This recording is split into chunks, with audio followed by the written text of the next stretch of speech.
38 000 pour lesquels on pensait être assuré. J'ai jamais été même allumée à ce qu'il y ait ce genre de contrainte-là dans mon contrat d'assurance.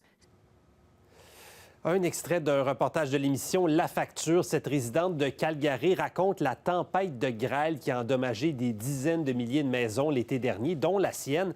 La facture, dans son cas, s'est élevée à 50 000 12 000 qui ont été remboursés par sa compagnie d'assurance et 38 000 à ses frais. En 2024, les catastrophes naturelles ont coûté plus de 8,5 milliards de dollars aux assureurs canadiens. Et il y a plusieurs de ces entreprises et leurs clients qui se retrouvent maintenant devant des choix difficiles.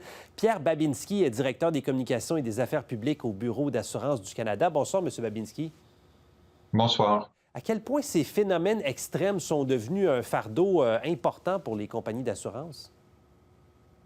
Bien, c'est certain qu'on observe depuis de nombreuses années une augmentation des événements météo extrêmes, tant au niveau de la fréquence que de la sévérité. 2024 a été une année record en termes de dommages assurés en lien avec les catastrophes naturelles. Ça a fait augmenter naturellement le coût des réclamations. Si on conjugue ça avec le coût des matériaux de construction, de la main-d'œuvre, ça fait exploser le coût des réclamations et naturellement, bien, ça a une pression sur le bilan financier des assureurs et on doit à ce moment-là bien, s'assurer qu'ils ajustent leurs primes de façon à tenir compte de ces augmentations là, qu'on voit grandir d'année en année. Oui, justement, beaucoup de clients sont surpris de constater la hausse de leurs primes lors de leur renouvellement de l'assurance habitation. Ça peut être de l'ordre de combien? Qu'est-ce qui est normal dans la période actuelle, vous diriez?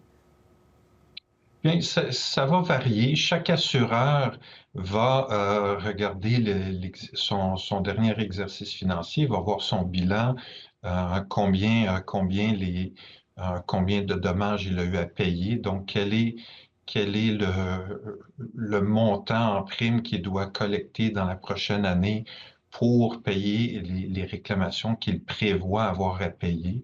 Donc, on a vu, il peut y avoir des variations, ça peut être un 5, un 10 parfois un peu plus. Ça dépend aussi de notre propre dossier d'assurance. Si c'est la deuxième ou troisième réclamation qu'on fait en quelques années, ça peut représenter une augmentation de risque pour l'assureur dans notre propre cas.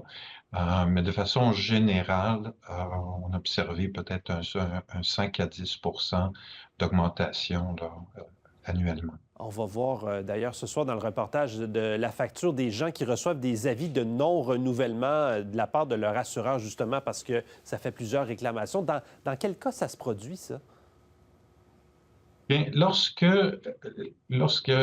savez, l'objectif de l'assurance, c'est de nous couvrir pour des risques soudains, inattendus. Oui, on peut prévoir, il y a une certaine probabilité que ces risques-là se matérialisent, mais lorsque ça devient une certitude, par exemple, quelqu'un qui habite sur le bord de l'eau, le bord d'une rivière qui déborde à chaque année, ben, c'est plus une probabilité, c'est devenu une certitude. Donc, lorsque le risque est presque rendu une certitude, c'est plus l'objectif des assureurs de couvrir ces risques-là. Sinon, ça devient un peu un contrat de service pour faire l'entretien ou nettoyer votre sous-sol à chaque année après une inondation. C'est pas l'objectif de l'assurance.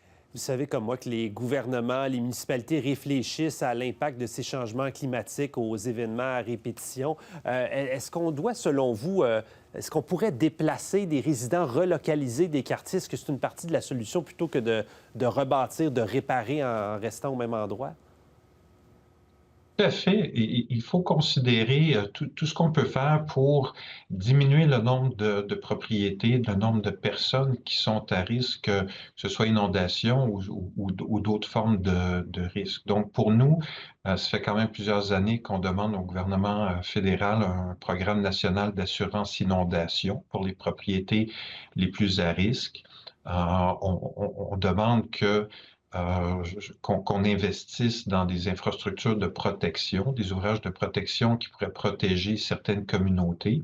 Puis là où des ouvrages de protection ne sont pas possibles à cause de la situation géographique, bien, d'envisager de relocaliser les propriétés les plus à risque, effectivement.